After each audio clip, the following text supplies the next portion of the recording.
All right, so what does the GameStop rebellion and politics have to do with anything? The answer? Absolutely nothing.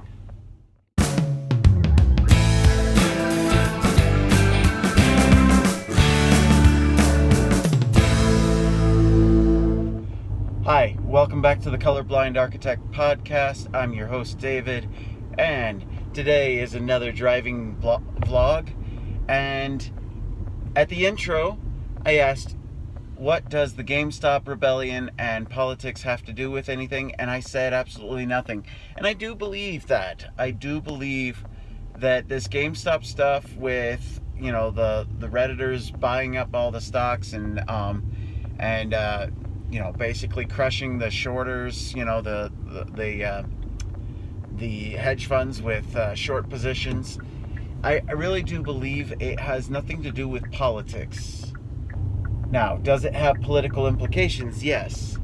But I do think that it is largely something that I think a lot of people on Reddit, it sounds to me like a lot of them just really have a warm spot for GameStop, the store. And they thought it was undervalued, and they bid it up. And it went kind of out of control, to be quite honest, because, there's no way it's worth $300 a share. That doesn't make sense. But at the same time, that's what happened. And that's the weird part about the stock market. So I don't play the stock market much. I do a little. I dabble a little bit here and there. I was very fortunate to be able to make a good profit off of some Tesla stock last year when it, it grew so much and made me a decent amount of money that I was able to pay off a credit card with. And, that was really nice. It wasn't much money, but again, like I said, it was a nice bonus. So sometimes the stock market can be really cool. The problem is some of these hedge funds, they really abuse the rules of the stock market. So why do we have rules anyways? Of course, we need to have a common set of rules, because otherwise people will cheat, and that's unfair. And how do you cheat in any kind of game? Well, you take advantage of other people in an unfair manner. Now, one of the strange ways in the stock market where unfair advantages still exist is this issue that, this idea of short stopping, or basically betting short on companies. Now, there is a valid function of shorting, because after all, sometimes you may legitimately believe that a stock is overvalued, and you're making that bet, and it is a risky bet. So it's not like you're completely without any risk to yourself. It's not like you're completely taking advantage of somebody. Now, on the flip side, if you are shorting somebody, realistically, most people, if they're shorting, they don't have the power, they don't have any kind of informational power to try to force that price down.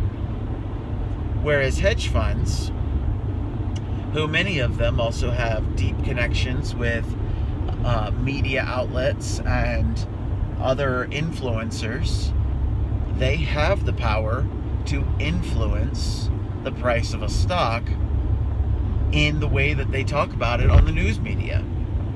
And that's exactly what happens so often. So often these hedge funds, they'll pick a company that they're going to short, and they go after it. They double down on it.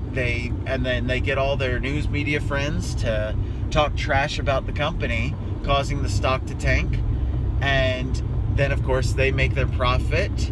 And then they also buy the stock back, because now they know that it's undervalued, because they just forced it to go undervalue. So, is that fair? Well, technically it's legal under the rules.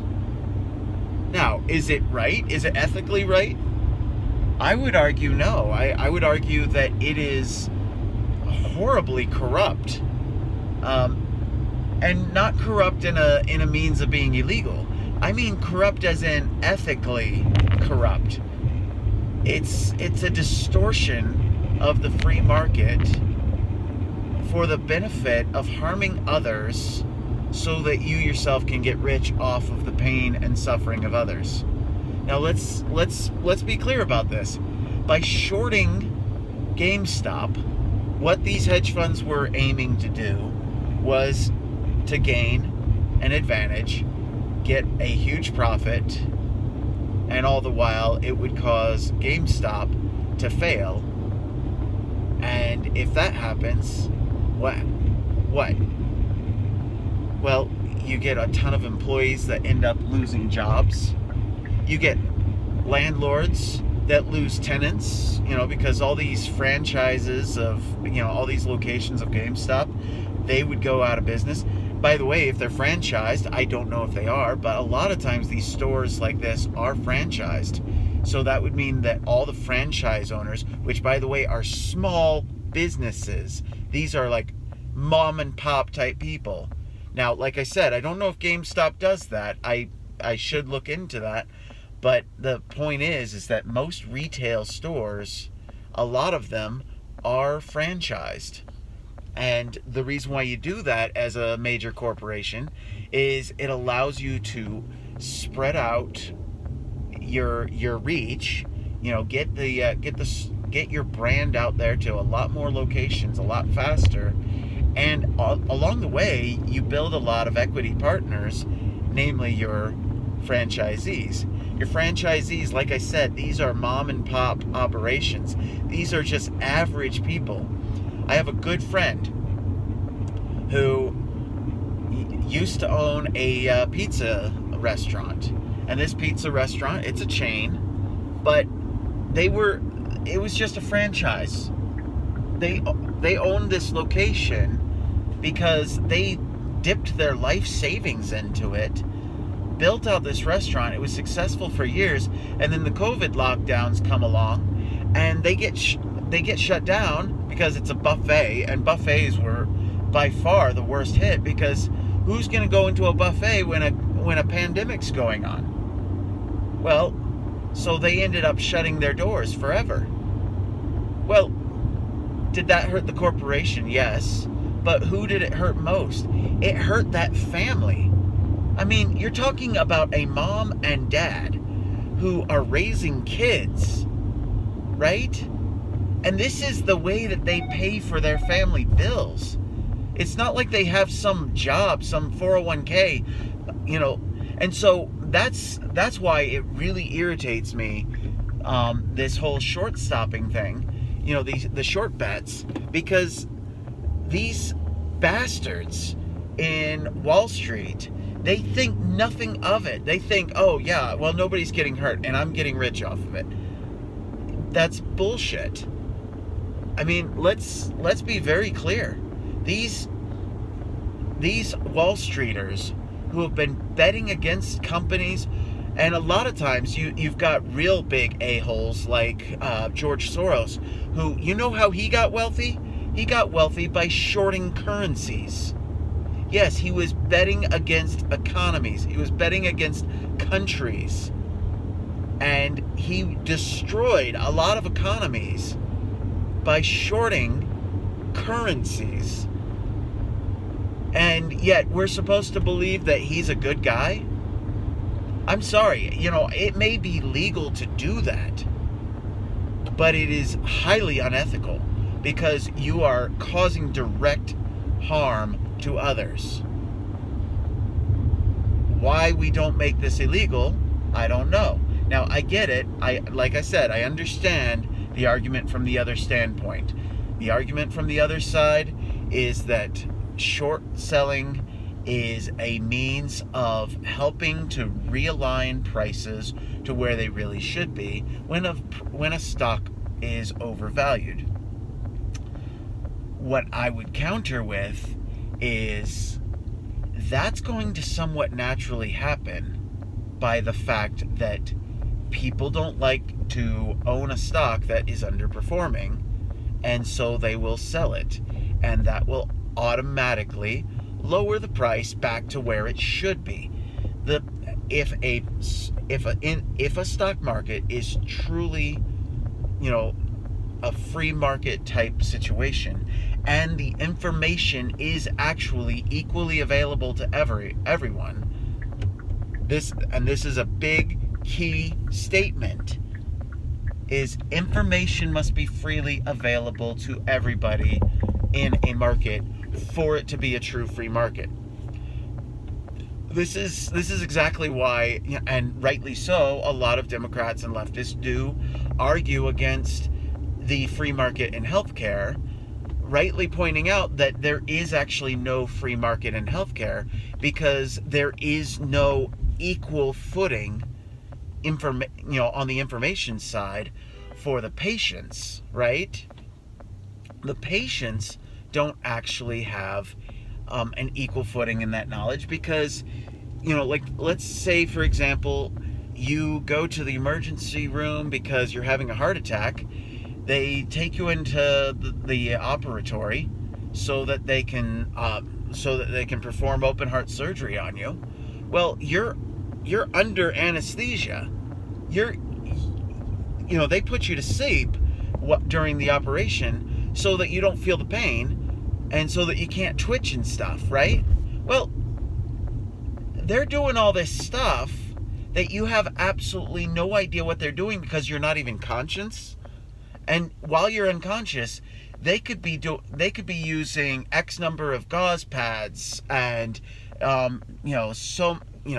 however much of whatever pharmaceutical drugs or chemicals that they need in order to sustain life, right? You have no idea. You have no way of controlling that, and you also didn't choose to have that heart attack. So here you are in a situation where you're going to be billed tens of thousands, if not hundreds of thousands of dollars for a service that you did not ask for, you did not approve, nor did you have any idea how much it would cost, nor do you have any idea if they're overbilling you or underbilling, because they could always just say, well, we had to because we had to save your life. Well, that's an unfair advantage for the hospital, right? So it's not actually a free market in that circumstance. And so there is actually a valid argument for government intervention in the healthcare marketplace. Because, again, like I said, you cannot control what you're buying in healthcare because you don't choose when you get sick. You don't choose when you have a heart attack. You don't choose when you get cancer. So the point being is that in the stock market, there's a lot of inequity in the amount of information that's available. A lot of people call this insider trading. It's obvious that a lot of these hedge funds, a lot of these Wall Street banks, they know a lot more than the rest of us. And a lot of times they get the inside scoop on stuff well before. So that's yet another item where that's yet another item where there's inequity in the in the information. So these are things that need to be fixed. We need to get better we need to get better with having information freely available about companies and about stocks so that everybody can have an equitable chance of playing the stock market and making these investments in a fair way. And hedge funds, yeah, definitely, they should not be bailed out. They should suffer just as much. If they made a short bet and they're not getting and they're not winning, they're losing on it, well, boo-hoo. Well, you made the risk. Don't make the rest of us pay for you. Don't make the rest of us bail you out. And by the way, Um, that's how, that's that. Yeah, let me just close because I think I ran out of things to say. In terms of politics, I don't think this really has too much to do with politics, other than the fact that it does seem like people on the right and people on the left, at least the good and honest people, seem to agree that what Robinhood did was wrong, that short selling is also not that great of a practice, and the ones who are arguing in favor of the hedge funds are the corrupt ones. So, there you go. I'm the colorblind architect. Peace out.